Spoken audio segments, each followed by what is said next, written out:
Hello everyone, আমি Debpriya. Welcome back to my YouTube channel. তোমরা তো অলরেডি জেনে গেছো যে এএনএম জেএনএম 2024-এর ডেট 14 জুলাই সানডে, সেটা অলরেডি দিয়ে দিয়েছে ওয়েবসাইটে। কিন্তু এখনো পর্যন্ত 2024-এর ফর্ম ফিল আপের ডেট বা কোনো রকম নোটিফিকেশন সেগুলো কিন্তু ওয়েবসাইটে আসেনি। তো তোমরা অনেকে আমাকে শুনতে চাইছো, দিদি আমরা এইচএসে ইংলিশে এত % পেয়েছিলাম বা আমার বয়স এত, আমি কি এলিজিবল হব ওই এক্সামটা দেওয়ার জন্য?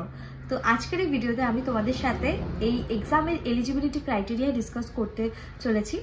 আগে একটা কথা বলে রাখি যে এই যে আমি ক্রাইটেরিয়াটা ডিসকাস করব, এটা কিন্তু 2023-এর যে নোটিফিকেশন এসেছিল সেই নোটিফিকেশনের ভিত্তিতে, অর্থাৎ 2023-এ যেগুলো বলা হয়েছিল ইনফরমেশন বুলেটিনে, আমি সেগুলোই তোমাদের সাথে আলোচনা করব। আর যদি কোনো রকম চেঞ্জ আসে 2024-এর ইনফরমেশন বুলেটিনে, সেটা তো অবশ্যই ইনফরমেশন বুলেটিন আসলেই আমি তোমাদের সাথে শেয়ার করে দেবো, বা কোনো পরিবর্তন আসলে আমি সেটা কমিউনিটি পোস্ট করেও জানিয়ে দেবো। তো সবার আগে যেটা এলিজিবিলিটি ক্রাইটেরিয়া, সেটা হলো যে পরীক্ষাটা দিচ্ছে তাকে একজন ভারতের নাগরিক হতে হবে, সিটিজেন অফ ইন্ডিয়া, এবং তাকে ওয়েস্ট বেঙ্গলের ডমিসাইল হতে হবে, অর্থাৎ ওয়েস্ট বেঙ্গলে বসবাস করছে এমন। নেক্সট পয়েন্ট হচ্ছে, যারা 2024-এ এইচএসের অ্যাপিয়ারিং স্টুডেন্ট বা তার আগে এইচএস তার হয়ে গেছে এরকম, কিন্তু তারা কিন্তু অ্যাপ্লাই করতে পারবে। আর বয়স যদি বলো, তাহলে মিনিমাম যে বয়সটা হবে সেটা হচ্ছে 17 বছর। অর্থাৎ যদি আমি আরও স্পেসিফিক্যালি বলি, তাহলে 2023-এ বলা হয়েছিল যে 31/12/2023-এ যেন তার বয়স 17 বছর হয়। 2024-এর ক্ষেত্রে কিন্তু সেটা হবে 31/12/2024-এ যেন তার বয়স 17 বছর হয়, এবং তার জন্ম 31/12/2007 বা তার আগে যেন হয়। অর্থাৎ 31/12/2007-এর পরে যারা, তারা কিন্তু, যাদের বার্থ ডেট আর কি, তারা কিন্তু অ্যাপ্লিকেবল হবে না। আমি আরেকবার মেনশন করছি, 31/12/2007। অনেকেরই এইটা নিয়ে ডাউট থাকে যে দিদি আমার এত সালের এত তারিখে জন্ম, আমি কি এলিজিবল কিনা। তো 2023-এর নোটিফিকেশন অনুসারে আর কি, যাদের জন্ম 31/12, ওইটাতে 2006 দেওয়া ছিল, এবার যেহেতু এক বছর আমরা এগিয়ে এসেছি আরো, তাহলে 31/12/2007-এ বা তার আগে, ওই পার্টিকুলার ডেটে বা তার আগে যাদের জন্ম, তারা কিন্তু এলিজিবল হবে। এটা আমি বললাম মিনিমাম এজ। ম্যাক্সিমাম এজ হচ্ছে 31/12/2024, মানে তার মধ্যে যেন তার বয়স 35 বছরের কম হয়। ঠিক আছে, মানে ম্যাক্সিমাম এজ হচ্ছে 35 বছর। এএনএম এর জন্য শুধুমাত্র ফিমেল ক্যান্ডিডেটরা অ্যাপ্লিকেবল। জিএনএম এর জন্য কিন্তু both male and female candidate applicable. এটা যদি আমি জেন্ডারে আসি, তাহলে মিনিমাম এজ 17, ম্যাক্সিমাম এজ 35। আমি জিনিসটা বুঝিয়ে দিলাম যে কোন ডেটে 17 আর কোন ডেটে 35 হতে হবে।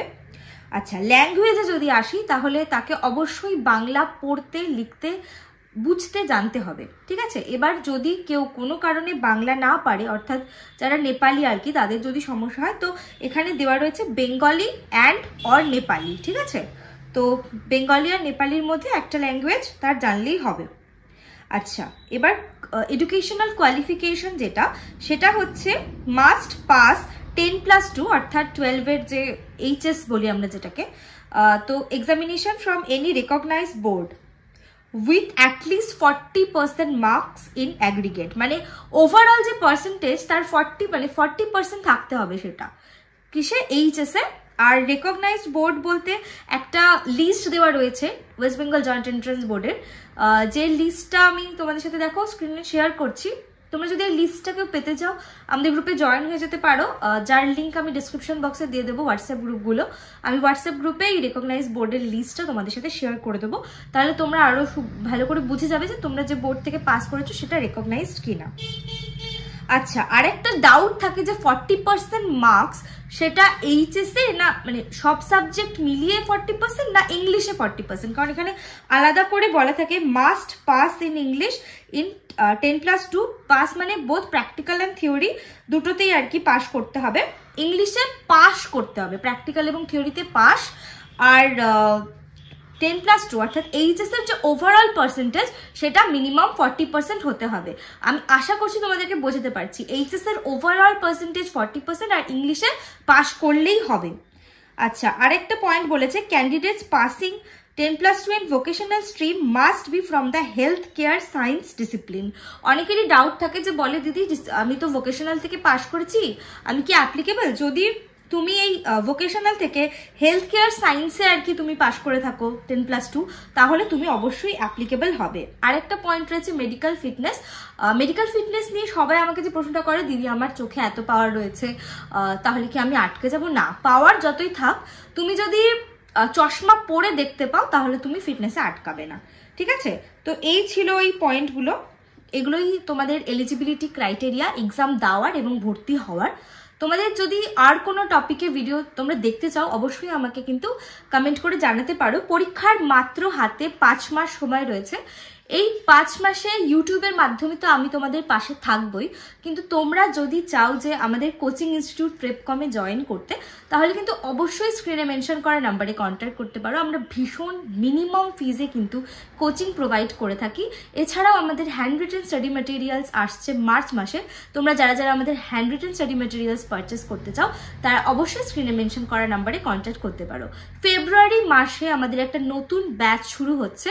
এই নতুন ব্যাচের জন্য কিন্তু আমাদের 31শে জানুয়ারি পর্যন্ত একটা স্পেশাল অফার রয়েছে।